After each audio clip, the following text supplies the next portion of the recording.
Hello, and welcome to the ScrubPod podcast, an excuse where I get to yap with my friends about nothing, but somehow always coming back to Magic the Gathering. We seek to provide high quality entertainment, and today that source is coming from my dear friend and renowned alcoholic, Kara. Yay, I'm an alcoholic. No, I'm kidding. Yeah. Yes, you successfully went through the 12 steps, which we're going to break today. Fun fact. Because we're going to just kind of dive straight into what this episode's about. I am looking for any excuse to have a nice drink.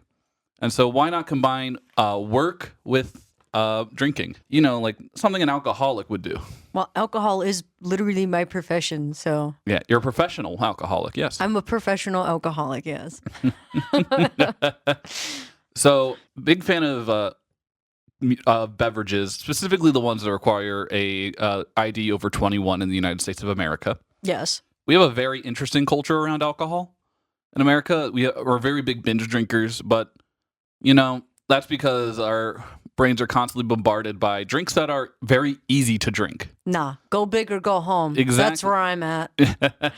Well, like, I'm just saying, like, it's so easy to call us alcoholics when we can easily crush 12 PBRs in an afternoon. Well, they're like 4%. Exactly. So it's like, it is pretty easy to crush them. And they started making a lot of stuff that's like really similar to like regular ass drinks. So like they have like this Topo Chico, like the mineral water seltzers and stuff, and and now they're alcoholic drinks. Yeah. Everything's getting alcohol in them, and we are here to remind people just about alcohol is about class. That is what we're here for. Magic is about class. Alcohol is about class. We are going to be the best drinkers in the Magic the Gathering tournaments. Absolutely. Go big or go home. We're not your average drinkers. We are pretty aficionado, I would say to say. I have had no one complain about my drinking habits, but after this episode, who knows? I love all that high-end shit, like all the high-end bourbons. I'm a big fan. Big fan. I am a big fan of like rums. I'm a rum taster. You know, it's funny because rum and bourbon and also some tequilas are very similar. And you can and I was looking at a lot of rum recipes. You can actually just make like bourbon recipes. So like old fashioned, Manhattan. You can do all of that with like an aged rum. Oh, wow. Incredible. Yeah. That's really cool, actually. I love rum just because it literally started off as industrial waste. It is a true story. The number one export in the Caribbean was sugar. There's a lot of sugar plantations, and a byproduct of the sugar that they were processing was molasses, and they had no use for molasses. They would literally dump barrels of it into the ocean, and then someone was like, hey, what if we distilled this? And then it became rum, and it became like the cheapest alcohol. Did you hear about the Great Molasses Flood? Yes. Of course I know about the Great Molasses Flood. That's my favorite type of flood. One where people die? No, the fact that it's molasses. Oh, then I really hate to break it to you. I don't want to show you my PowerPoint presentation on the Great Jello Trudge of 2009. Fantastic. Yeah. Honestly, like, that's what I feel like that's what Spartan dashes and like Spartan runs, warrior dashes, like, you know, those like big like the Iron Man? Iron Mans, yes, that's what I'm looking for. I feel like they're missing a lot of Jello and molasses obstacles, you know? They need more molasses quicksand. They need molasses quicksand, yeah. Like, I want to see someone try and run their way out of it. I want to see some English teacher in his 50s trying to reclaim himself, get trapped in the sludge. I think sludge. I think sludge is a big winner for me. Big fan of sludge. Sludge floods. Mm-hmm. Speaking of sludge, we got a bunch of drinks in front of us that we're trying. So they're yummy. Whenever I'm hosting Commander Nights, very recently, I try and have like a little menu of cocktails to make for my friends. And because I'll always have like beer, soda, water, everything provided. But I want to have like a little flash, a little flair to Commander Night. And so what I typically usually do is I try and make drinks based around my commanders that I'm playing that evening. And so I'm transitioning this transition over to Kara and forcing her to make some drinks based on her commanders, and I made some of my favorite drinks based on my commanders. And then afterwards, we're going to have a very normal conversation while not totally sloshed. Let's get sloshed! We're not going to be totally sloshed. No, we're not going to totally sloshed. Wink, wink. It's okay. I don't have to drive home. We're being safe. I'm already home. I'm getting sloshed on a Wednesday night. The way It's God Wednesday? It is Wednesday, my dude. What the hell was that sound? So we're going to get started. My favorite commander of 2024 is still probably one of my favorite cards ever printed. It's in my top 10. The Master of Keys. Oh. You love him, my jangly boy. I do love your jangly boy. I think Just he's so jangly. fantastic. He's just billowing in the wind. He's just holding up keys while I'm just trying to distract you while I combo off, you know? True. He's very interesting. It's a very fun deck. Very guarded. Very guarded, very oh, you blew up my enchantment that's going to win me the game. I'm just going to replay that enchantment. Yeah, very, very salt-inducing if you're not careful. So, to read Master of Keys, for those who don't know, for X, white, blue, black, for a 3/3 horror, when the Master of Keys enters, put X +1/+1 counters on it and mill twice X cards. Each enchantment card in your graveyard has escape. The escape cost is equal to the card's mana cost plus exile 3 other cards from your graveyard. You may cast cards from your graveyard for their escape cost. That's just broken. My favorite types of decks are Esper enchantment decks. Okay. I got my start in Commander being a degenerate Zur the Enchanter player. So I used to have like a almost encyclopedic knowledge of every enchantment under 3 mana, 3 or less mana, and that was like a rare or uncommon or playable. Now it just kind of got hard to keep up. Zur just kind of got such a bad reputation that I would get targeted, and then you'd have to build them in different like ways that I didn't think were too fun, like the Doomsday builds. Yeah. But now with Master of Keys, you can build them in so many ways and it's so much fun. True. You could just figure out a way to go infinite mana and combo off. But we're not here to talk about the deck tech specifically. We're here to talk about this drink that I call Gate-Kept Lemonade. So it's good. It is very good. It's a very sweet drink. Gate-Kept Lemonade, as it suggests, is lemonade. But it also has blue curacao and indigo gin to provide like a little purple color and make it a little tasty, sweet. But when I was making it, I thought that it wasn't purple enough. So I added a little splash of grenadine to add in some color, which makes it very sweet. Fun fact, it does not taste like a gin drink. You hear that, folks? It does not taste like a gin drink. It does not taste like a gin drink. It's got a light herbal essence to it, but it feels more like drinking straight Saint Germain. It's very pleasant. No, I feel like Saint Germain is a little more tart. This feels like you know what it feels like? It feels like if you liquidized like gummy bears. Ooh, yeah. And like those sour worms. Yeah. That's what it feels like. It's almost like a Jolly Rancher shot. Yeah, I would say so. But it has a little bit more of a tang, so it's not super, super sweet like the Jolly Rancher shots. It's a Jolly Rancher, but for people over the age of 22. Yes. That can't handle sweets anymore. We're old enough. Oh, I'm so old. I can't. That was the worst part about growing up. It's like, oh, I can't eat this. It's too sweet. Yeah. Like, I used to have joie de vie, you know? Yeah, I'm a big fan of Tootsie Rolls. Tootsie Rolls. They ain't very sweet. Yeah, They're chewy. Yeah, you're going to fall for the old Tootsie Roll bit. And that's the bit where I lure Scott down here and tell him that there's Tootsie Rolls, but instead there's actually a podcast. Oh, that's how you've been tricking him onto the podcast? Yeah, I've been giving him the old Tootsie Roll bit. Gosh. If you are a fan of gin drinks, I highly recommend this gin drink. It's a lot more complicated than a gin and tonic, but it's a lot easier to drink. Yeah, even if you're not a fan of gin drinks, I think you would enjoy it, because I'm not a huge fan. Like, I like some. I didn't even realize it was gin. Yeah, if you're not a gin drinker, I recommend making this, and then the next time you want this drink, remove one ingredient at a time until you're just drinking straight gin. Yeah, force yourself to enjoy gin. Yeah, learn. It's an acquired taste. All these alcohols really are an acquired taste. They really are. I'm not sure if it's an acquired taste or Stockholm syndrome of just you drink enough, force yourself to drink enough whiskey, you start liking whiskey. I think I may have accidentally done that. Yeah, that's what I'm Drink enough whiskey until you enjoy it. Yeah. You heard that, folks. Stay in your room tonight. Drink as much gin and whiskey as you can.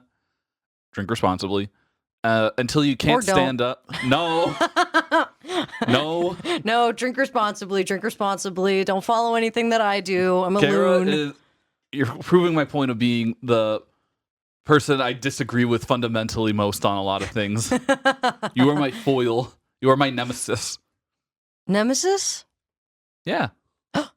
You can be my nemesis. Oh, okay. That's yeah. Yeah. You I'm your can nemesis be my now. nemesis. Yeah, you're evil. Yeah. You have no soul, and I'll do everything I can to defeat you.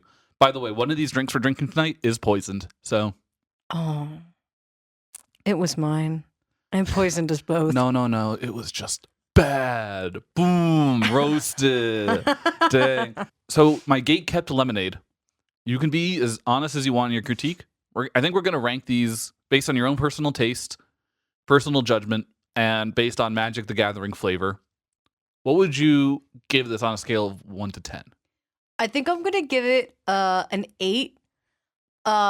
Mostly because unfortunately we didn't have the right gin, quote quote, because we used a different one, so it doesn't have that specific flavor that you're looking for. It, It is very sweet. mhm. Though it's good, and I would absolutely go to a bar and order this. Yeah. I needed my purple gin. My Urple gin. Well, we had purple gin, but it wasn't purple enough for you. My Indigo Empress deep saturated purple.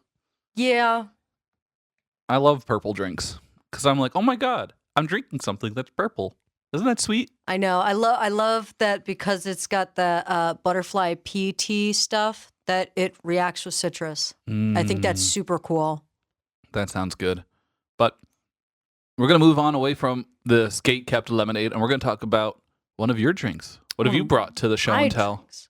Well, oh, by the way, I should actually say I'm going to give this drink I'm going to give this a 6 out of 10. I know I could do better. That's fair. That's just because I'm very critical of the stuff that I produce and the stuff that I make. But I'm like, okay, I'll change it on the next iteration. Yeah. I can't revise this drink. Yes.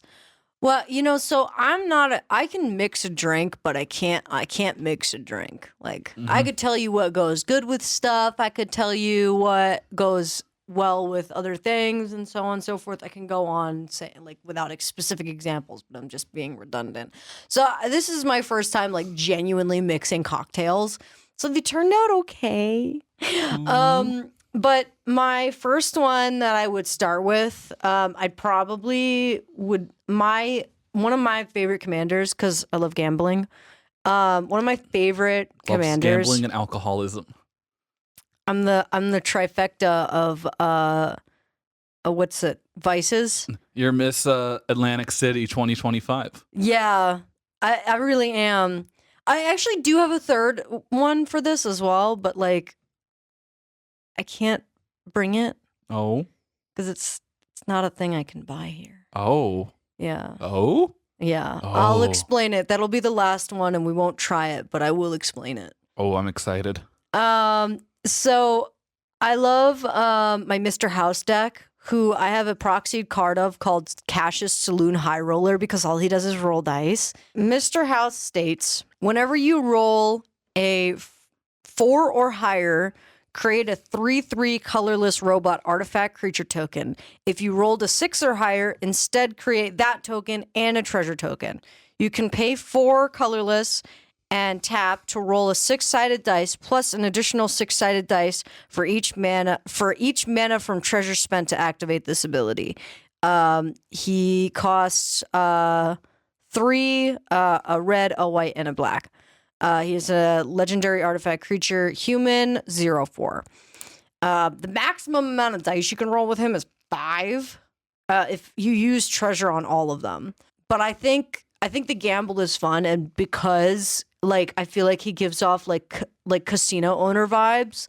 I thought giving him an old Cuban as his drink of choice really fit, because he looks like one of those like guys who would drink this and smoke a cigar at the same time and be like, so you've run out of money and now you're in debt to the casino. Right? Like I feel like that's the vibe that I get from him. Your butt is mine, McGillicuddy. You must work on the casino floor now. You will be dealing blackjack hands till your fingers are nubs. Exactly. So I feel like this drink has like a bit of sophisticatedness to it. However, I may have messed up and it kind of tastes like shrimp cocktail sauce. I wasn't going to say that. I was going to say it. Because that's all I can think about. It's all I can think about when I drink this. It doesn't taste bad, especially if you like shrimp cocktail syrup. But it definitely is me being bad at making drinks. Hey, listen, I've drank worse drinks by people that were paid a lot more money than either of us to make drinks. Very true. Very true. And so I do really like it. It's almost giving me the same, I don't know, it's giving me what are the ingredients in an old Cuban? So it's like an aged rum, like a dark aged rum. It's any kind of Prosecco, mint, simple syrup, lime juice, and bitters. Yeah, that's a lot of stuff. Yeah. It's got a lot of ingredients, but it feels very much, it kind of tastes almost like Bloody Mary-ish at points. It does. But not in a bad way, because I hate Bloody Marys. Really? Those are my least favorite cocktail, yeah. I tried a Bloody Mary, and I think I hate it because I hate horseradish. I hate tomato, and the fact that horseradish and tomato are involved in a cocktail is beyond belief for me. I hate that. Here's my thing. It bothers me extensively. I don't like Bloody Marys, right? Mm-hmm. But I ended up making myself a Bloody Mary. Whoa! Don't say that name 3 times, okay? But we're not looking in a mirror, so it's okay. Oh, I'm staring at a nemesis. My nemesis, you're a foil. You're a mirror to me. Well, it's okay because I'm saying it. But I made it, and I just used like the most basic of basic like tomato juices, and then I used Old Bay vodka. Ooh. And it added, because I love Old Bay. I love Old Bay. Mm-hmm. It's my favorite. I think about my Old Bay from time to time.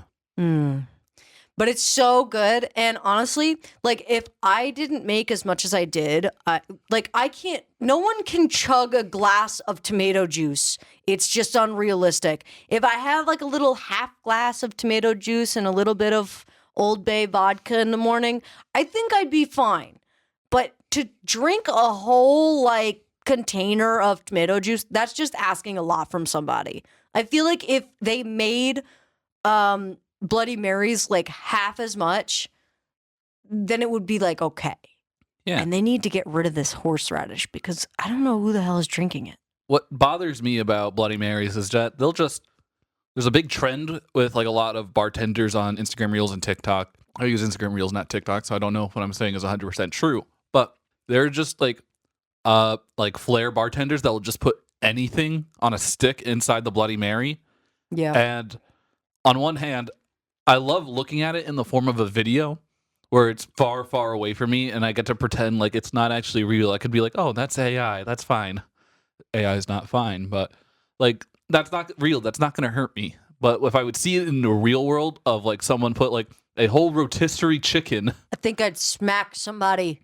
I would honestly, I'm questioning why you're even drinking for like, you can have fun while drinking. This isn't fun. This is exuberant. This is the greed they talked about in the Bible. This is the gluttony they talked about in the Bible. It's funny because the more that I drink this, the more that I taste that it tastes like a Bloody Mary. Yeah. And I think I'm enjoying it more and more. Right? That's the Stockholm Syndrome. Oh, you're right. Mm-hmm. But it's not bad. It's not bad. It's not bad. I'd give this a 7 out of 10. A 7 out of 10? I think I'd give it a 5 out of 10 just because there were mint chunks in it. Mm-hmm. And I don't know if I'd go out to go drink this. I don't know if I'd be like, yeah, give me one of those, right? Unless I was like really like a glutton for punishment and I didn't want to order a Bloody Mary, right? But you like this is the thing. You got to be in the mood for that. But kind honestly, of thing. like I get it. Like if I am a casino owner with a big Cuban cigar, I could drink an old Cuban. 100%. Like that'd be pretty fine. I would like that. And Like, you could drink this at any time of the day. You could drink this in the morning. You could drink it at night. It doesn't matter because like oh, if you're drinking it in the morning, I think you got a little bit of a problem. if you own a casino, if you're not drinking in the morning, what are you even doing with your life? But can I tell you about my next cocktail? Yes, please. So my favorite commander, one of my favorite commanders I've been playing a lot recently is my Aname Mono Green Spirits. Aname, life aspect for 4 green for a 4/4 spirit. When Aname dies, you may exile it. If you do, return any number of target spirit cards from your graveyard to your hand. So I have a Mono Green Aristocrats deck that seeks to play a lot of cheap mono green spirits, sacrifice them to like Ashnod's Altar or Phyrexian Altar or Starved Rusalka, and then sacrifice Aname last to bring them all back to my hand. And then I just recast them again, and it kind of just goes in like a loop where I'm constantly going up in value a little bit more.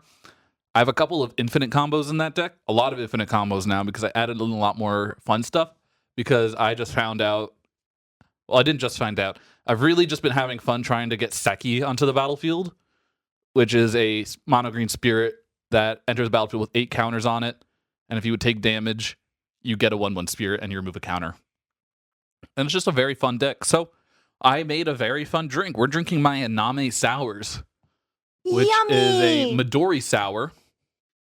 For those who don't know, sours are a genre of drinks that rely on sour mix as its main mixer. Sour mix is one of the juices in cocktail making. It's the only man-made juice technically, because it's you have your lemon juice, your lime juice, your orange juice, your pineapple juice. But this sour mix is a juice that combines like it's lemon lime juice, lime juice, and simple syrup. It's yeah. like a mixture of a bunch of different juices, and it's a great baseline in a lot of different drinks.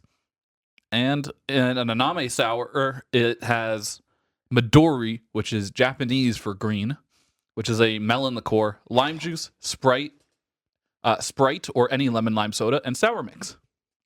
A lot of lemon lime. It's lemon and lime. I love acidic drinks. I like citrusy flavors in a lot of my drinks.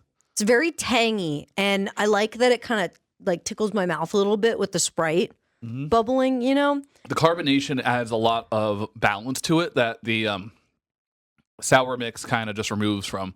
It's also good because you can't shake sodas. Never put soda in a shaker because it's carbonated and it'll just cause an explosion. Yeah. Hey, that's good advice for when I start to get into really making drinks. Except I have too much alcohol in my bar and I got to get rid of it. Andy, come drink my liquor. Sounds like you just got to make more drinks. I do. I have to get clever with the stuff that I have without buying more. You can build the potion. My God. Make a Long Island iced tea without Coke and sour mix. You can make a New Jersey Turnpike.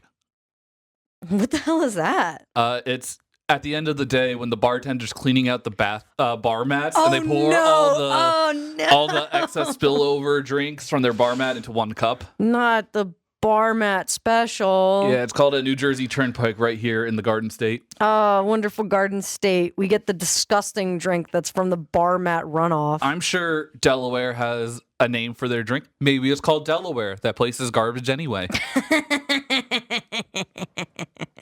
No, that's good. I like that. Yeah. It tastes a lot better than how it feels to pilot the deck sometimes. True. Because this Aname deck was one of the... over the weekend I played it, and I had like my first 20-minute turn in a very long time. And I'm like, those are fun. Yeah. I'm like, how am I going to get out of this? How am I going to jimmy my way out of this one? And lo and behold, I jimmied my way out of that situation. Who's Jimmy? Jimmy McGill. From Better Call Saul. I've never seen Better Call Saul. Oh, well, it's Saul. His name's Jimmy. Oh, okay. Mm-hmm. Better than, I don't know, any other Jimmys I know. Fair enough. Yeah. Jimmy's a weird name. Jimmy is a weird name. Yeah. I have to agree. Mm-hmm. That neutron boy. Him and his big brain. He thinks he's better than me, huh? Huh? Oh. Because he's so smart. Did you hear the actor who voice acted Sheen died? Yes. I was so sad about that. So unfortunate. I love Sheen. He was so good. Oh my god. Favorite character. Yeah. He was. I strive to be like Sheen. Listen, part of me wants to be Sheen, but a part of me knows I'm Carl. Oh no. That's how I look at myself. And hi, Mrs. Neutron. I'm Mrs. Neutron. Are you going to finish that croissant? Croissant. I need to be like Sheen. Every time like how Sheen talks about Ultralord is how I talk about magic at the function. Yeah. It's just like, here's my new magic deck. Andy, this is the 5th time you brought up your magic deck in this conversation. I love Sheen's blatant ignorance, and he knows that he's being ignorant, and he's just like, I don't care.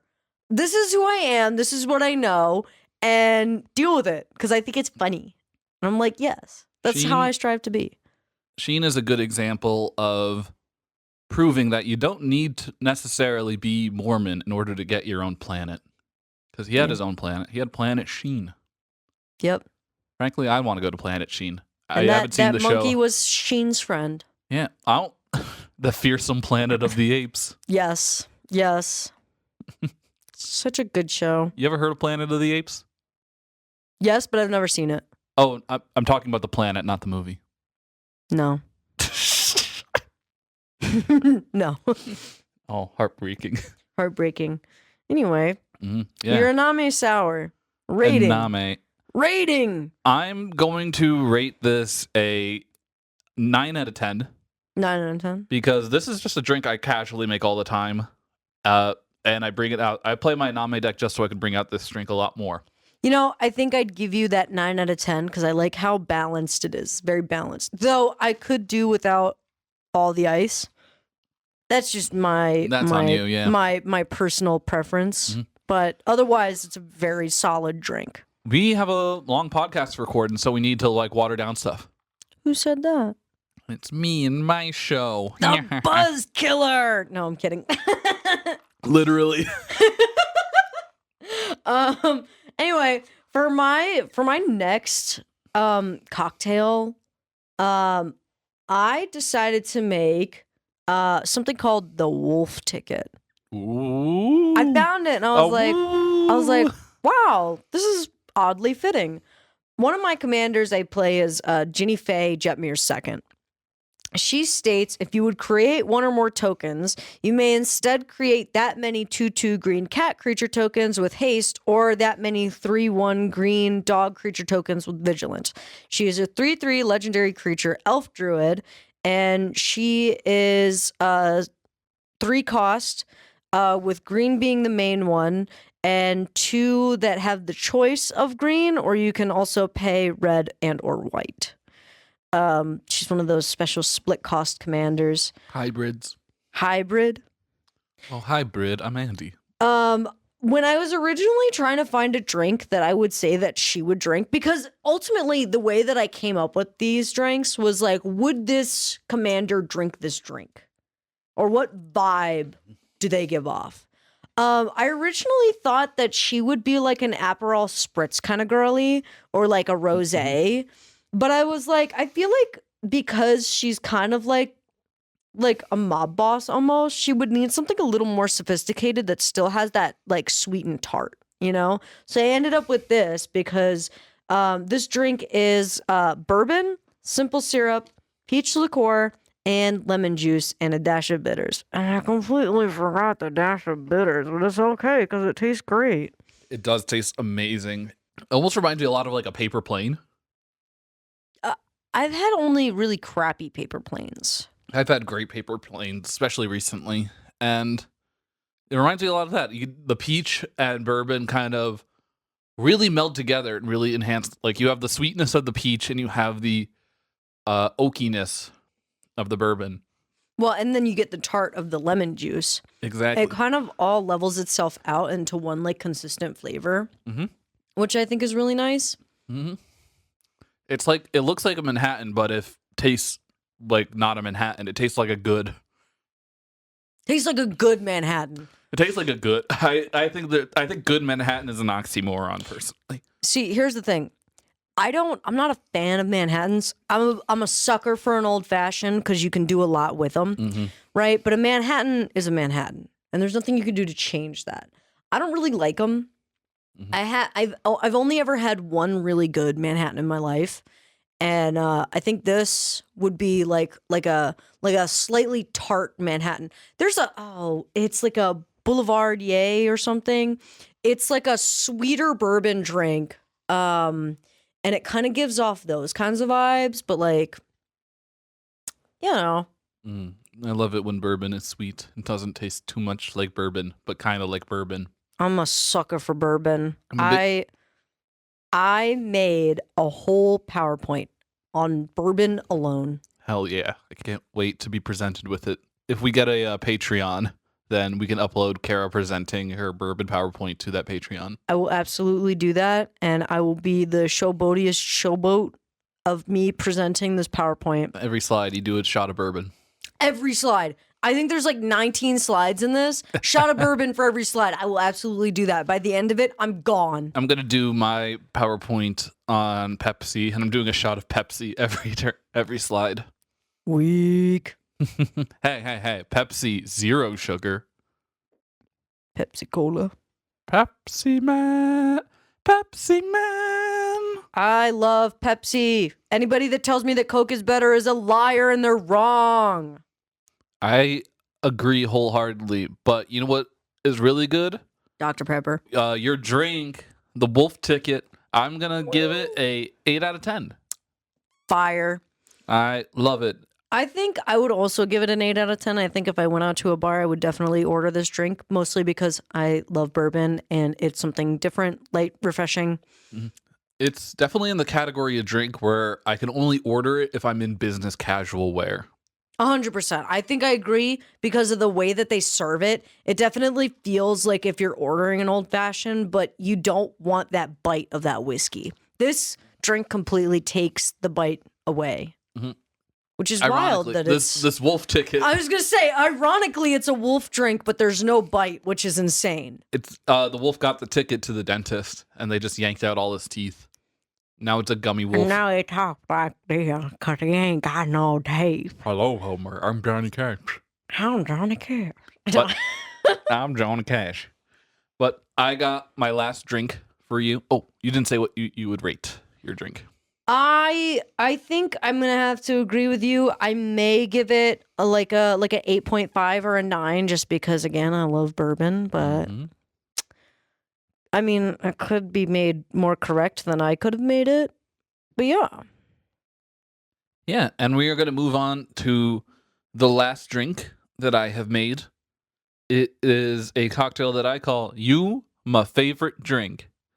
In honor of Yuma, proud protector, the Naya Desert Commander from the Outlaws of Thunder Junction Precon from last year. 2/3 of my drinks are from 2024, which, says a lot about me, but it was a good year. So for 8 mana, 5 red, green, white for a 6/6 human ranger, but it costs 1 less for each land card in your graveyard. When it enters or attacks, you may sack a land. If you do, draw a card. And whenever a desert is put into your graveyard from anywhere, you create a 4/2 green plant warrior creature token with reach. Yuma is one of my favorite lands decks. I play it as a tokens. That's my tokens deck, where I'm trying to just make a bunch of 4/2. I'm rebuilding it in the process right now because I built it last year and made it kind of like a Scape Shift Valakut deck.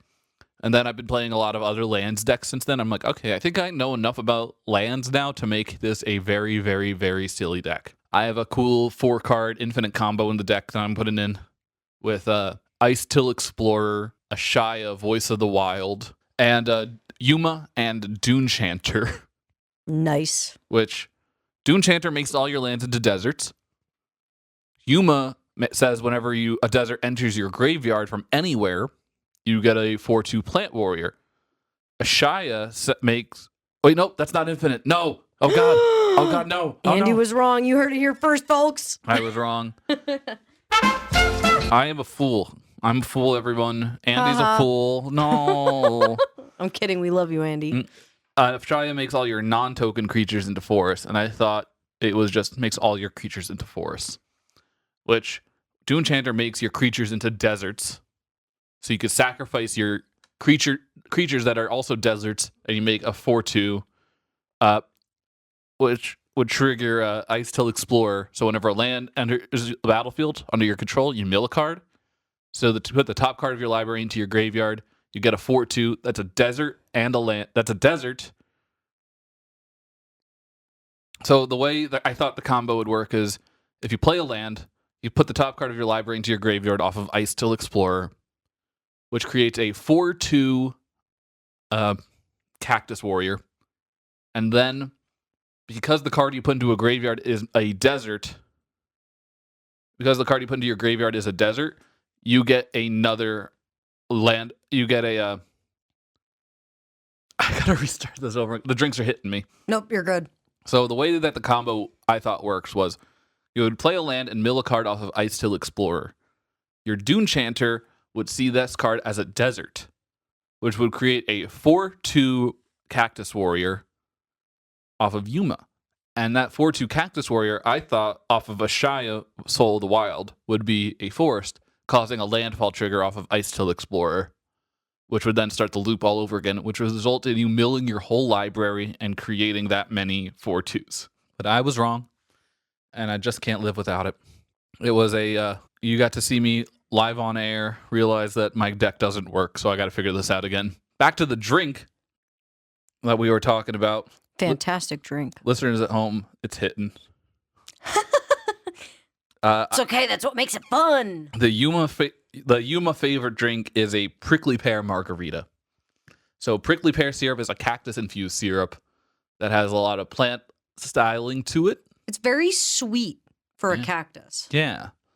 But it's also got a margarita in it, which, for those who don't know, margarita, it's another sour mixed drink with tequila, and lime juice, and normally triple sec, but instead of triple sec, it's the prickly pear syrup. That's what the sweetness is in this margarita, and it's very good. This is a no ice drink, sort of. You make it with ice, and then you strain it. And it tastes really good. I'm a big fan of this drink. I don't really like margaritas. Not a huge fan of margaritas, but I think the prickly pear really pairs well with the tartness of the lime that you get. Mm-hmm. I think you have made me like margaritas a little bit more. I don't know how many bars if I go out to, they're going to have prickly pear margaritas because it's such a unique thing to have, but I got lucky. My work had the syrup. Yeah, I think there's a rise in margarita bars recently, too. I think so, too. There's one right across from my job. I know, I've been there, and I haven't been there yet, but apparently they do karaoke nights. I'm not going to lie, I kind of want to go do karaoke at the bar. I want to do karaoke so bad. I love karaoke. What's your go-to karaoke song? It's really stupid, but I really like singing like Sam Smith songs. Like, I know I'm not the only one, but that's just because I can pull it off. That's good. My go-to karaoke song is Around the World by Daft Punk. Is it just because you say around the world a bunch of times? You sing Around the World about over 100 times. And by the time you say it for the 40th time, it doesn't feel like real words. I think... You realize just how weird it is that an L and a D are next to each other in a word. That's fair. You know what I think everybody's go-to karaoke song is? And we should take over all the karaoke bars and just get a whole list of people all singing that one song that's like tequila, right? Just like a bunch of different people karaoke. All singing the same song. And then the bar is like, we don't want to listen to this same song like 8 times when the only word is tequila. Everyone just goes up and does the same song. Here's the funny part. If they actually let you do it, everybody that you know that is going up to sing that song, they all have to pick a different liquor to say in place of tequila. Cabernet Sauvignon. Da da da da. Right? Yeah. Or like you get somebody that's like, oh, vodka. Ba da da da da da da. Fireball. Da da da da da da. I think that would be the funniest thing. Like if you let the karaoke bar in on the bit, I think maybe we could get away with I it. think you just get away with it. Personally, I think you should just like bum rush the door. Stop. They can't stop you if there's enough people. They can't stop all of us. You know what's a really fun karaoke song? What? Love Shack. Love Shack. Baby, Love Shack. Listen, I'm in a stage in my life where I'm angry enough where I think I could really nail Gives You Hell by the All American Rejects. I love singing that song. It's so good. You know when you die, your voice gets added to the bridge. Oh yeah. Yeah, that's where you end up. Fun fact, listeners, there is no heaven or hell. You actually just end up in the All American Rejects hot song, Gives You Hell, and you're just chanting along in the chorus. I think that is the best place to go when you die. It's the only place you go when you die, actually. Chorus of a song. Chorus of a song. You're added to All American Rejects. You're one with the rejects now. Yes. We're all rejects and living through life and figuring it all out. Yeah. Oh, God. Now I really want to sing Drift Away, but I don't want to get sued by Uncle Cracker. That's fair. I think I'd rate this this margarita. I think I'd give it like a 10 out of 10. It's like, honestly, it's a really good margarita. I mean, for margaritas, again, don't like them. I think it's got a really good base and it's a really decent margarita. Why, thank you so much. I'm gonna give this a 6 out of 10 again. Okay. I think I know I could do better. I think you just got to come around to the prickly pear. Mm-hmm. It's an acquired taste. I got to let the Stockholm syndrome set in. Yeah. I got to go to Stockholm. Coming around to the old Cuban. Oh my God, we're going to Sweden together. So, for my final commander, unfortunately, I was not able to bring this. I wish I could, but it's not a thing I can buy. And even still, I don't think we have enough time to drink 6 beers. So one of my favorite commander decks, again, it's gambling, is Okun Eye of Chaos and Zindersplit Eye of Wisdom. The heads I win, tails you lose. Secret layer drop that they did. I managed to be sneaky and I got it for a really good deal. Thank you, Drew. But it was missing a couple cards, which is okay because it's a great deck regardless, and it has almost everything. So both the cards are 4 colorless. Okun is a red and Zindersplit is a blue. Okun states, partner with Zindersplit Eye of Wisdom. At the beginning of combat on your turn, flip a coin until you lose a flip. Whenever a player wins a coin flip, double Okun's power and toughness until end of turn. It is a 3/3.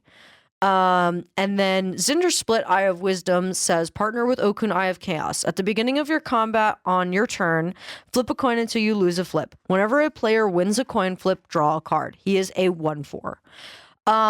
So funny enough, I was actually talking with my coworker today, and I was like, what do you think these people would drink? Right? Like, what would they drink? And his ultimate decision was that Okun would buy a 30-pack of beer and Zindersplit would get like something like Jim Beam, and they'd drink the whole 30-pack and the entire bottle in one night and then go back out the next day to do the same thing all over again. Yeah. And they'd get something like Bud Light or like a Miller Lite or something like that, or like a Coors Banquet. They would get something like cheap, crappy beer that tastes like piss and just live with it. I said there's this really specific thing that they make. So Voodoo Ranger beer, their beers are like 7%, 5%, and they all are IPAs. This is their original juice IPA. Their Juicy Haze IPA or whatever it is, the white can. And it is a partnership with Malort Liqueur, which, by the way, I love and is a hard opinion that most people don't agree with. I think it tastes like grass, and I love it. You love eating grass? I love the taste of grass. For those of you who don't know, Malort is a wormwood-based, a bitter wormwood-flavored liqueur that is based out of Chicago and is really hard to get anywhere out of Chicago. I am not able to buy it in New Jersey. However, Thank God. I got lucky, and somebody that I knew people from Chicago, and they had Malort. So I got to try Malort for the first time this summer, and I was so happy. This specific thing that I think they would drink, it is called Roulette IPA, Voodoo Ranger, and Malort. So it comes with 6 beers. And 3 of the beers are just regular Voodoo Ranger IPA from the white can, right? And then the other 3 are they taste like Malort. It's Malort beer, right? And the way that they have it set up, and I'm gonna show Andy, it literally comes in a roulette wheel with a wheel that you spin. So it is completely random whether you get Malort or beer. And for a gambling deck where you coin flip, I think that this is I love this actually. The perfect thing that they would drink. I think it, and I wish I could buy it so I could watch Andy drink Malort. That'd be again. so funny. But I think this is absolutely something that they would drink. Yeah. That is the only way I will drink Malort nowadays, through trickery, actually. Through trickery, yeah. Through trickery. I absolutely will trick you. I actually unironically have Malort candy. It's called Malort Sucks, and I have it sitting on my bar at home. But absolutely, I think that Okun and Zindersplit would definitely be drinking Roulette IPA. I'm gonna rate it 10 out of 10 because I love Voodoo Ranger and I love Malort. I'm gonna give it a 0 out of 10 because you gave it a 10 out of 10, and we are mortal foils. And also, you never drank it, so I'm calling everything into question. I love Malort. But fun fact, we're 50 minutes into recording, but we still have another section to record. Yippee! So we have plenty of time to finish these drinks. And what we're going to do is we have probably the 5 most popular cocktails. Yup. One for each of the 5 biggest spirits of gin, whiskey, vodka, tequila, rum. Yup. And we are going to try and figure out who is the best commander for each of these iconic drinks. Again, for me, when I took this into question, I was like, what commander would drink this drink? Yeah. I'm in the same exact way as this. Great. This is who I think would drink this drink. Or sometimes there's one of these that I think is just the vibe. Agreed. So let's start it off with our first cocktail, the gin and the tonic. Woo! Combining the herbal essence of gin with the bad tasting of tonic to create quite a delectable elixir. Yummy. The first drink by gin and tonic, the most gin and tonic commander I think out there is Adrix and Nev Twincasters. For 2 green and a blue, for a 2/2 Merfolk Wizard, it has Ward 2, and if 1 or more tokens be created under control, twice that many tokens are created instead. So I have a very particular idea of who drinks gin and tonics. And it's because my sister was really big into gin and tonics for a while. And she went to NYU. And so I associate gin and tonic with like the NYU aspiring elite. Like that type of socialite type of vibe. And Adrix and Nev attend the NYU of the Magic the Gathering universe. They attend Strixhaven University, and they seem like they don't know too much about making cocktails. They seem like they would kind of like, they would like get away with it, drink wine, drink whatever's available. But when pressed with like, okay, make a cocktail, they would just make the cocktail with just the 2 ingredients in it. Yeah, because Gin it's and easy tonic. and you don't have to think. When you walk into a liquor store with the intention of buying all the ingredients for a grasshopper, you have to like constantly check your phone. You actually have to write down a grocery list, and even then, like it could still be a little bit vague. But when you go to a liquor store, expensive. Yeah, but when you go to a liquor store with the intention of making gin and tonics, you have your list right there. Simple. Yep.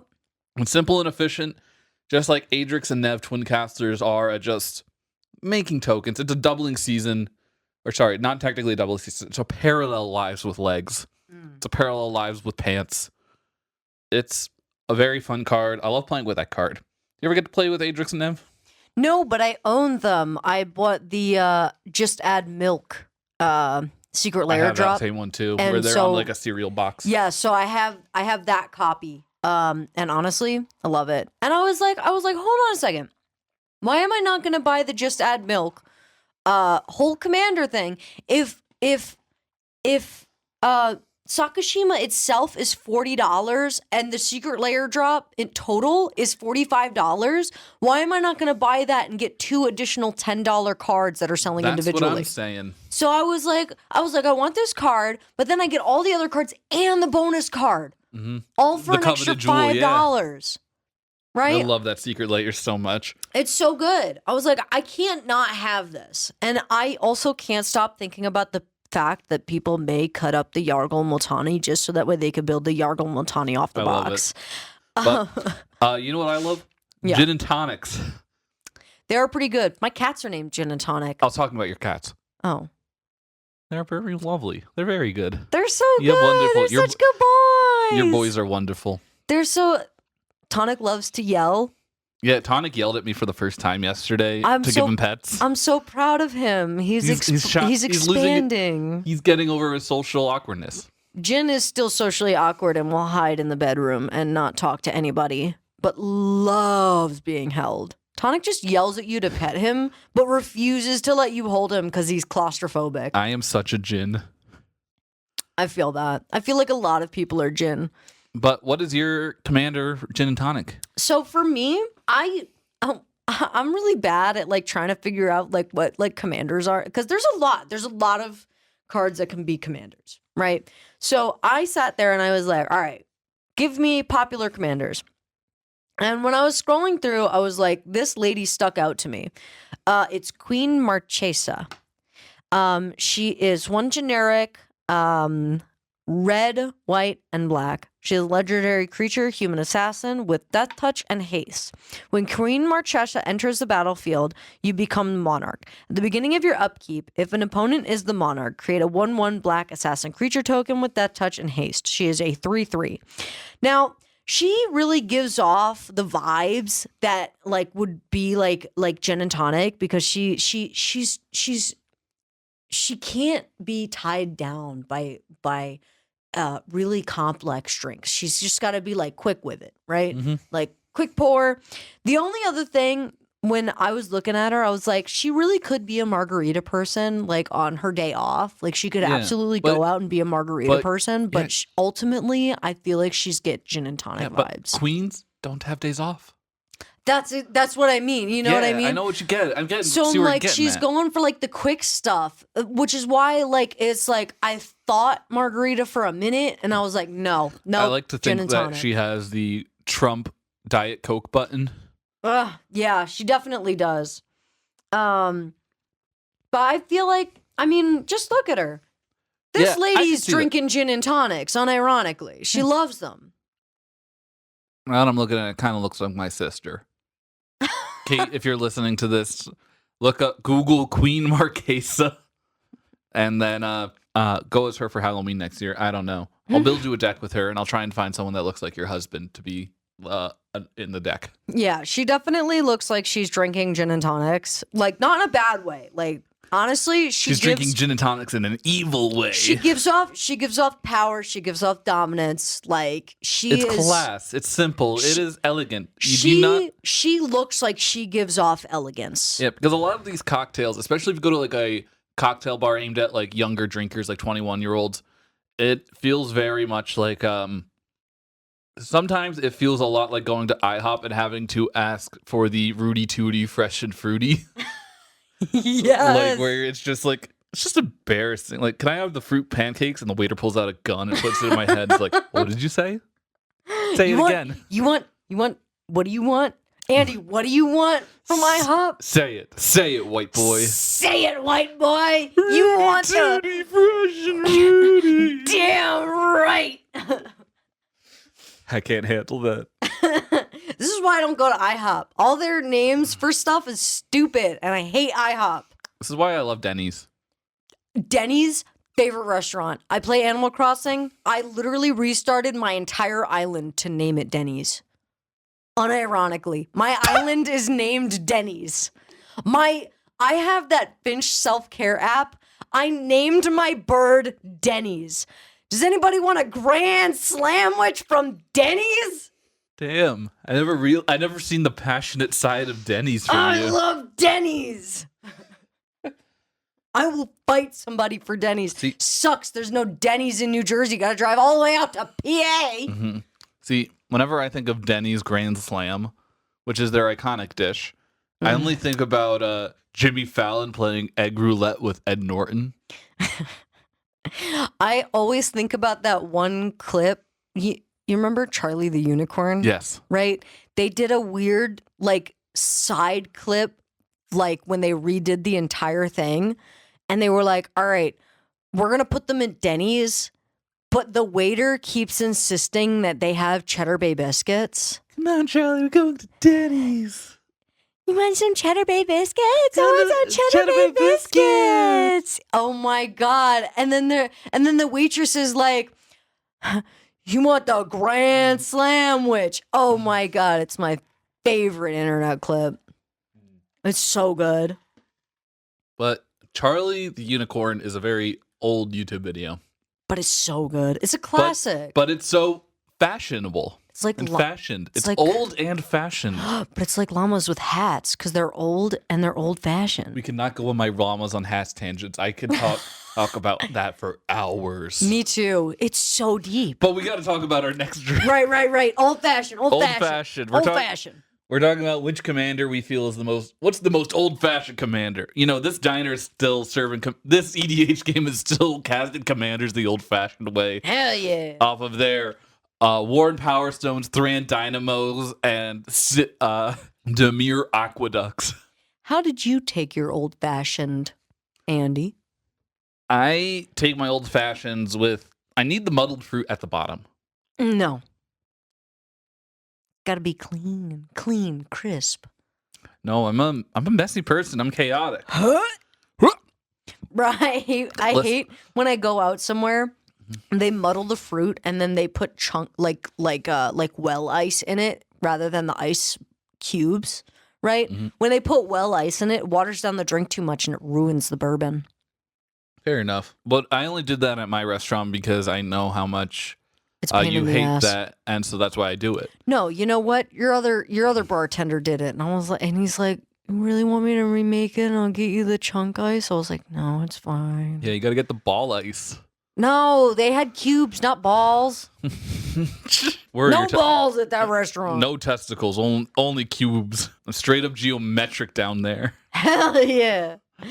Righty. So who did you choose would drink an old fashioned? I chose Obsidian Ghost Council. Who the hell is that? So, it's literally just a bunch of ghosts, baby. Oh my God. Wait, do they all have their own old fashioned or are they They're- just sipping on the same old fashioned? It's old fashioned night with the boys. Obsidian Ghost Council for 1 white, black for a 5/5 Spirit Advisor. When it enters, target opponent loses 2 life and you gain 2 life.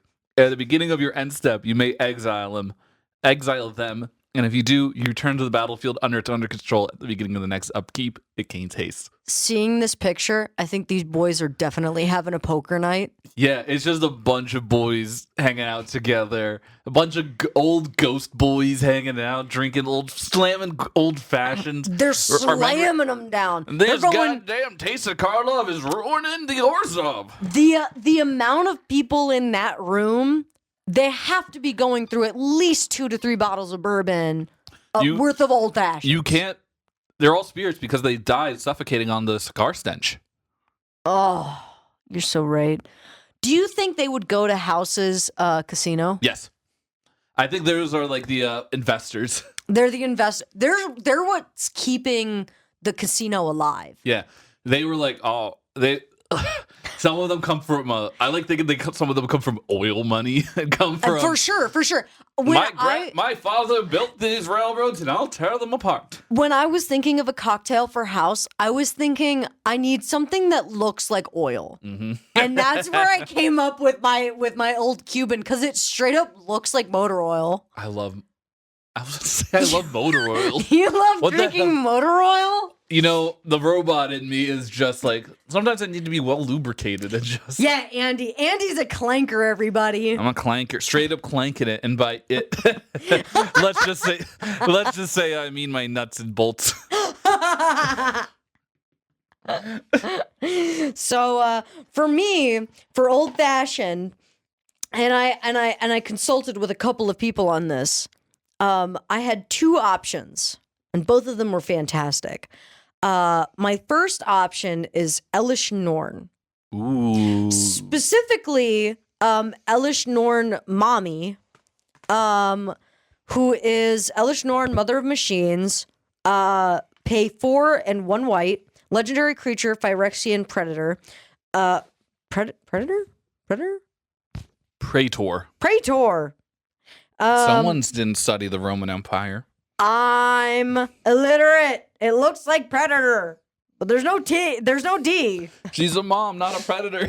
That's true. She is mommy. Mommy. Panar Mamicon. She has vigilance. If a permanent entering the battlefield causes a triggered ability of a permanent you control to trigger, that ability triggers an additional time. Permanents entering the battlefield don't cause abilities of permanents your opponents control to trigger. She is a 4/7. I also thought about Elish Norn Grand Cenobite. I thought she was a very good option, but she just didn't feel, right. I think Elish Norn Mommy would sit on her throne and enjoy a good old fashioned while commanding people around. My other one, because I couldn't decide, and you'll agree with me here, Commander Mustard. Ooh. I think Commander Mustard, while going over his war plans, would definitely be drinking an old He fashioned. definitely would. That feels almost like cheating because that's accurate. 100%, which is why I had to come up with something a little more clever, even though I wanted to say Commander Mustard only. Commander Mustard is pay 3, a red and a white, legendary creature, human soldier, from the Ravnica Clue game. This is not exactly Colonel Mustard, but somewhat related. I'm obsessed with Colonel Mustard. I want Colonel Mustard. Colonel Mustard. Anyway, the DILF episode was last week. No, it's okay. He's definitely DILF vibes, but we won't talk about that because he drinks old fashions. He has vigilance. Other soldiers you control have vigilance, trample, and haste. Pay 2, a red and a white until end of turn. Soldiers you control gain whenever this creature attacks, deals 1 damage to defending player. He is a 5/5. This is a little bit cheating, but I had to mention. He's an honorable mention for the old fashioned. Don't worry, I have an honorable mention later on in the list. So That's fair. Can we talk about martinis now? For sure. Are we going gin or vodka? Because mine's a vodka martini. Mine's a vodka martini as well. Wonderful. This was a big challenge that I had for myself when doing this is because I made this list knowing damn well, okay, I can only have 1 new Capenna commander. Because a lot of these could just be considered cheating if you just play a lot of just... These could all be Capenna commanders because that's like the place that actually has like real bars and like mafia and like... I did the same thing. I was like Xander the Collector. Definitely an old-fashioned guy. But here's the thing. He's not just an old-fashioned guy. He's an avid collector of allocated bourbons. Yeah, he's a Sazerac drinker. For sure. But for my martini... I'm using my Capenna. I'm using my Capenna chip on the martini, specifically on Kroth Defense Contractor. Ooh. For 1 green, white, blue, for a 2/4 cat advisor. At the beginning of your upkeep, put a shield counter on target creature an opponent controls. Whenever you put 1 or more counters on a creature you don't control, tap that creature and goad it. It gains trample until your next turn. Everyone I know whose go-to drink is martini or any of the variants like espresso martini or cosmopolitan, they are the most keep your friends close but enemies closer type person I've ever met. They will do anything for their friends. I feel like they'd rip your heart out. They will rip their enemies' hearts out. which is what they are doing here. If they give you a gift that you know damn well it's because they got something in mind for you, they're gonna use it somehow against you. But if you're like a friend, I'm their friend. I'm doing it in a way of love. If you're their enemy, I'm like, oh God, what is this? Run. What is this power play? Which I hope is true because my martini drinking friends give me gifts every now and then. They're your enemies. Nope, they're not. I checked with my therapist. He said that's just my paranoid way of talking, and then he upped my dose. Fair enough. So for my martini, I was very specific with this, right? Mm-hmm. Now, I think that this guy would drink wine, and there's actively a picture of this character drinking wine, right? So like clearly he's an avid wine enjoyer. But I went with Soren House Markov. I think that he would definitely like be a martini drinker just because, like, again, like keep your friends close, your enemies closer. I think I get that vibe from him. So I think we were very similar. He is a pay 1 and a black legendary creature, human noble, lifelink, extort cost. At the beginning of your post-combat main phase, if you gain 3 or more life this turn, exile Soren of House Markov, then return him to the battlefield transformed under his owner's control. He is a 1/4. He then turns into a planeswalker that says +2 make a food, -1, and to deal however much life you gain to target permanent. And his -6 ability is steal target creature, turn it into a vampire, and if you control a white permanent other than that permanent, it gets lifelink. So many words. One of my favorite commanders, 100%. But I think that if he was going to be a martini drinker, he'd be very specific about it. He would want a frosted glass martini stirred with extra olives. Not just a regular martini. It's got to be, and it's not dirty. He wants something crisp and clean. Yeah, I'm inclined to agree because martini and Manhattan drinkers are some of the pickiest drinkers out there because no two martinis are made in the same exact way. 100%. You can take them in a lot of different ways. And so you do have a lot of thought and lore behind why someone takes a martini in a specific way. Yeah. I feel like Stirred. they do similar things with old fashions because if you start adding interesting shit, Yeah. it could get bad. I bring up martinis and Manhattans because those two are basically the same drink. Kind of, yeah. But just like a Manhattan is a martini, but with whiskey instead of vodka or gin. My thing is I think I feel like no, that's wrong because I was gonna say like martini and mojito.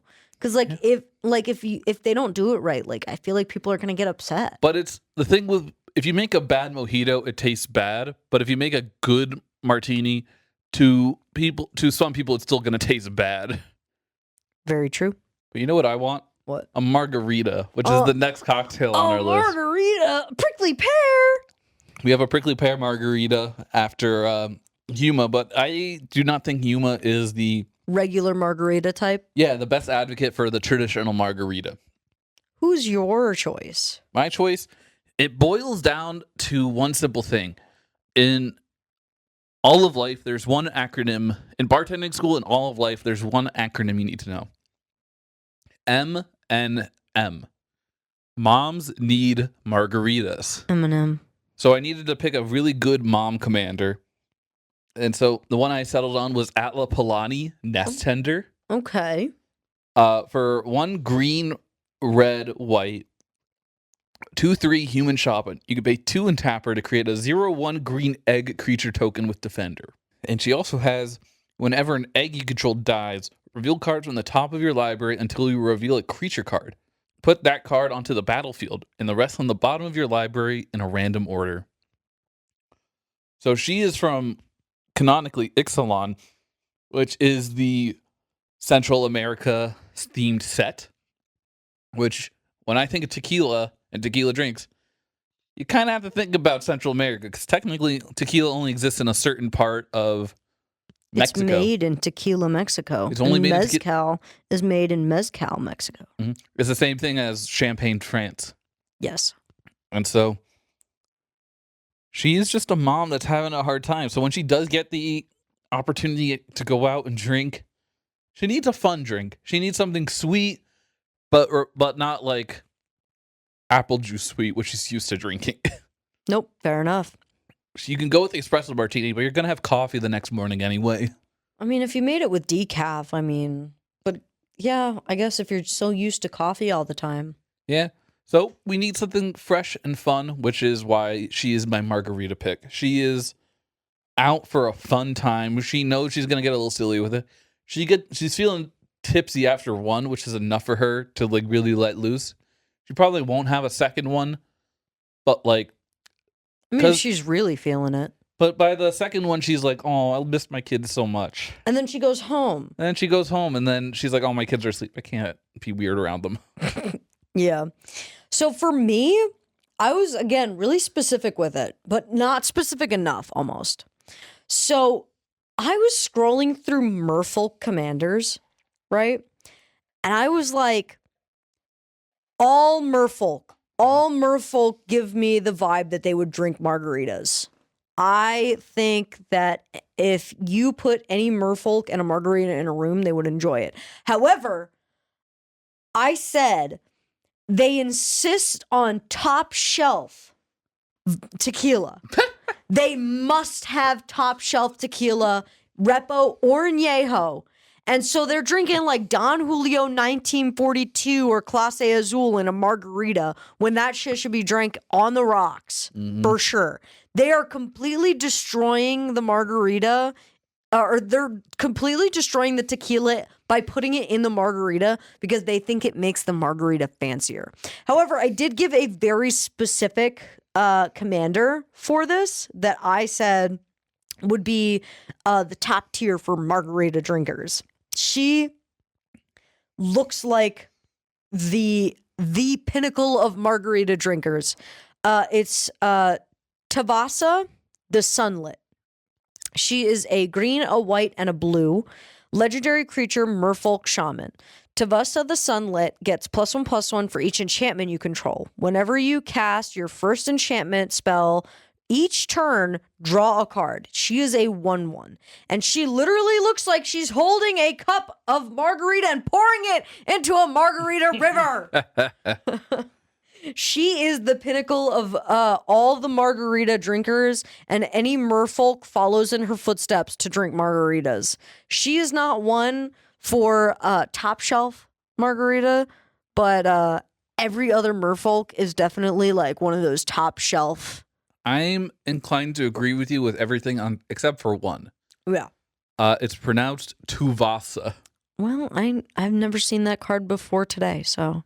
Well, you know how I know how to pronounce that? Why? Because she is my number one mojito commander. She's your number one mojito? Sort of. No way. I have two for my mojitos, but Tuvasa is my mojito commander. Mojito is a rum and mint and like club soda based drink, and I see her more as like refreshing. Rather, margaritas are less refreshing than mojitos. True. And they're more about margaritas are. You want to drink to get up to some antics. Mojitos, you drink to just relax and unwind. That's what I was thinking when I was thinking about mojitos. And maybe I'm just too used to being a spiky. Maybe I'm just too used to being a spiky Enchantress player. But Tuvasa is like a relaxed version of an Enchantress deck to me. It's like, oh, I can just chill, play one enchantment at a time, yada, yada, yada.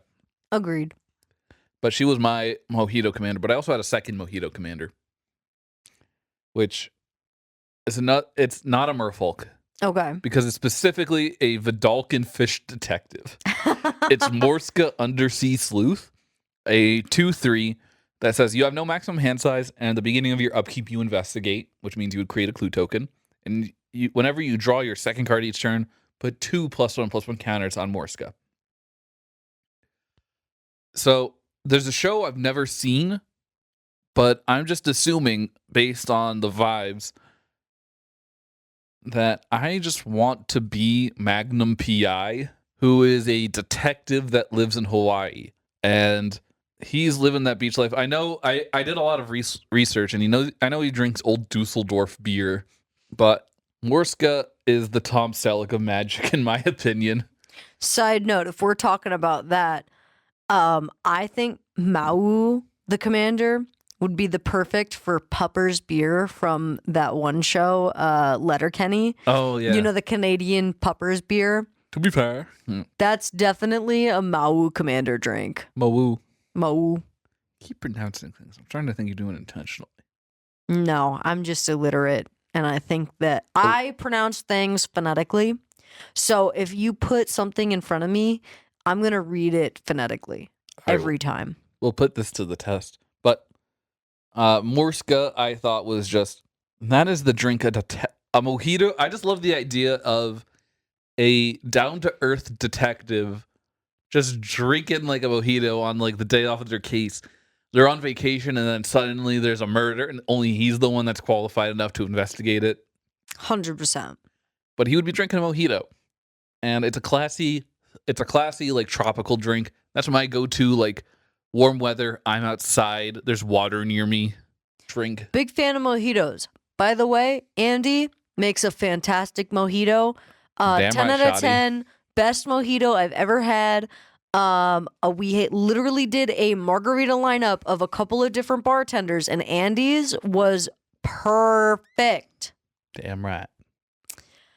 So who's your mojito commander? My mojito commander was Alharu, Solemn Ritualist, a legendary human monk for 4 generic and a white.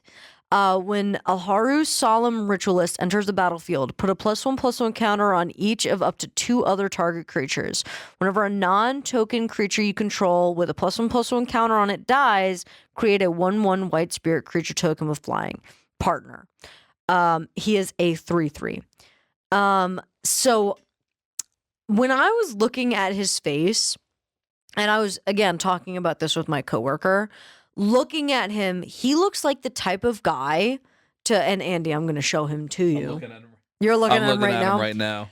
He looks like the type of guy to get off of a long day of work. And because he's a ritualist, he has a ritual of making this mojito.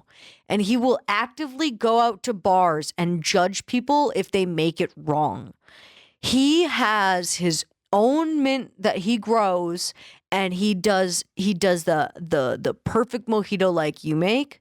Like, he does it to a T, and he's like, it's got to be clean, crisp, clear, like it needs to taste refreshing. I want to be refreshed on my day off. He does this in such a methodical way that when he goes out, he is quite literally judging people. He goes out, he orders a mojito. This is the only thing he drinks. Orders a mojito, and he's like, you did it wrong, and this is what you did wrong. You need to fix this. He will give you notes. Absolutely. He is that OCD about his mojitos. Yeah, he is very much. I'm looking at him, and he definitely has a particular taste. He definitely gives off, I need this margarita to be this, or this mojito to be this way.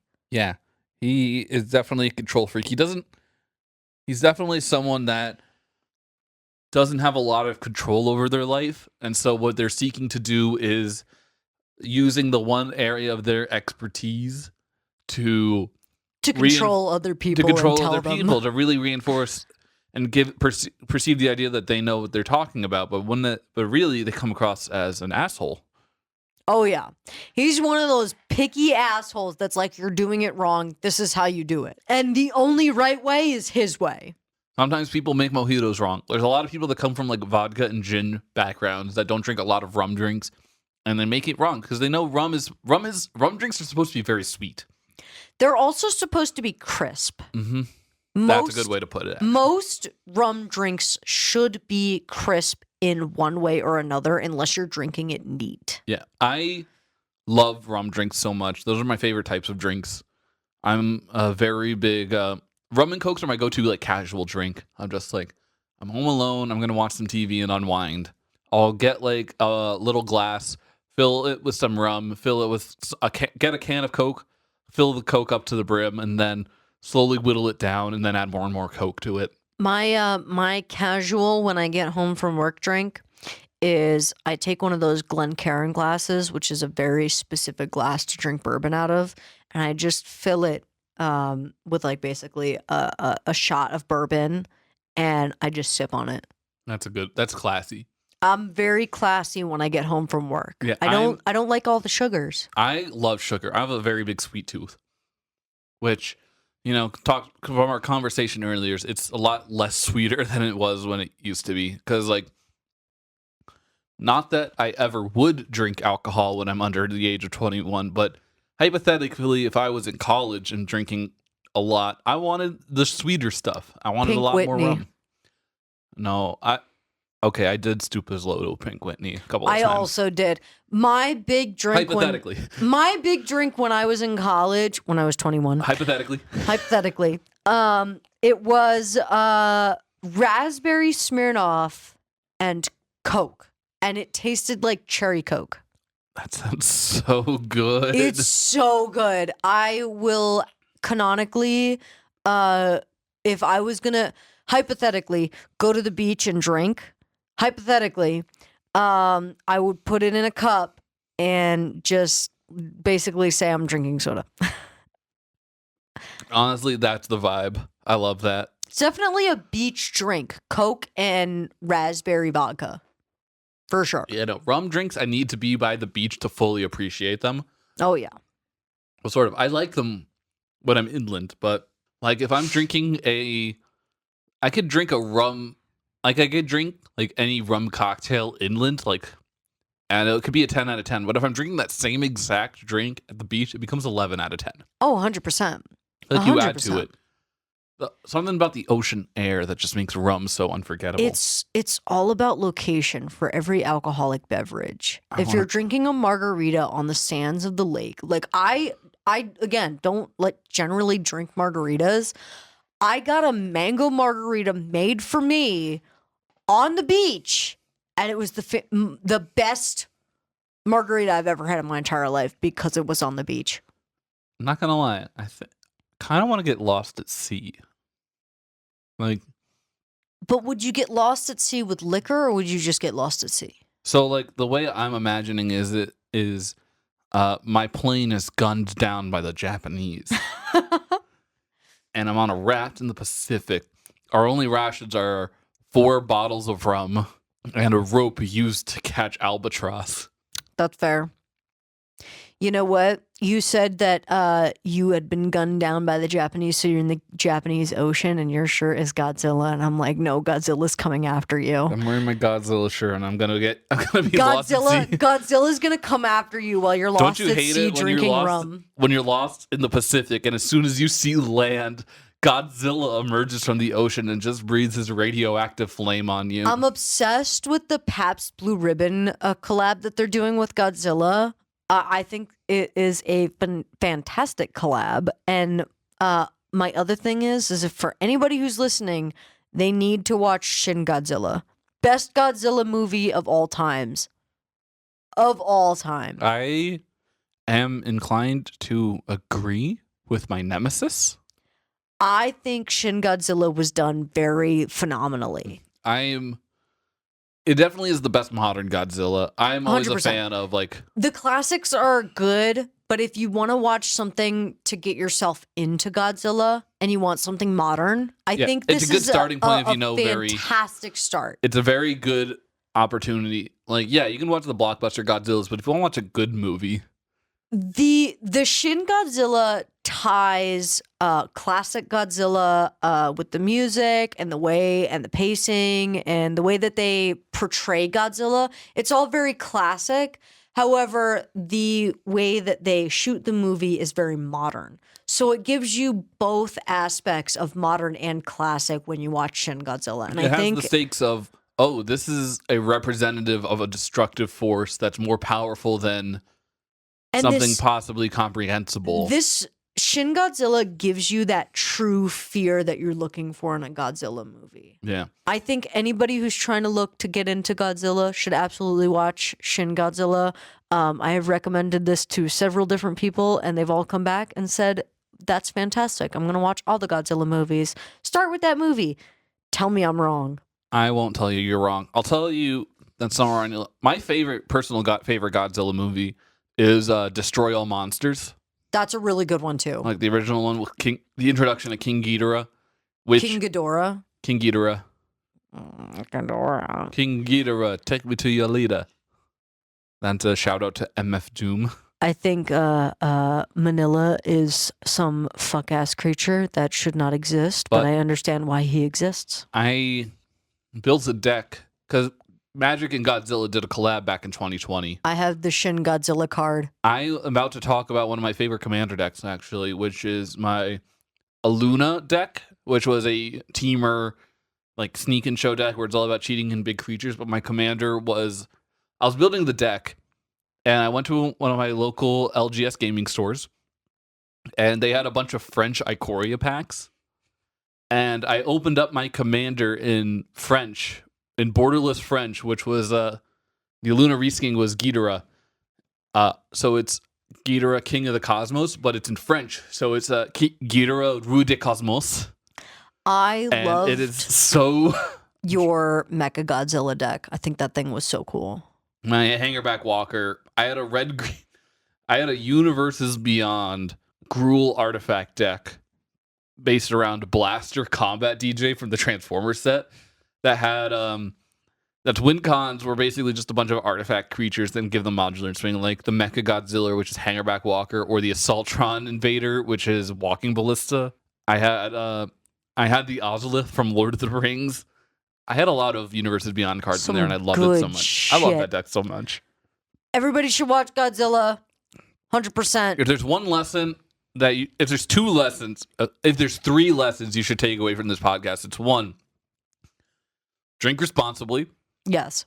2, watch the Godzilla movies. Shin Godzilla specifically to start. And 3, Kate, you should play Magic the Gathering. Play Magic the Gathering and drink alcohol with your friends. Come on, Kate, drink alcohol with me, your brother, and play Magic the Gathering with me. Drink the drinks. Play the games. Drink your Yuma favorite cocktails and gate-kept lemonades. Everybody should try Wolf Ticket. I think it's a phenomenal drink. I think I need more Name sours in my life.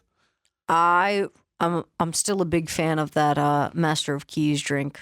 Big fan. Big fan. Gate-kept lemonade. Big fan. Big fan. Big fan. Big fan. Big fan.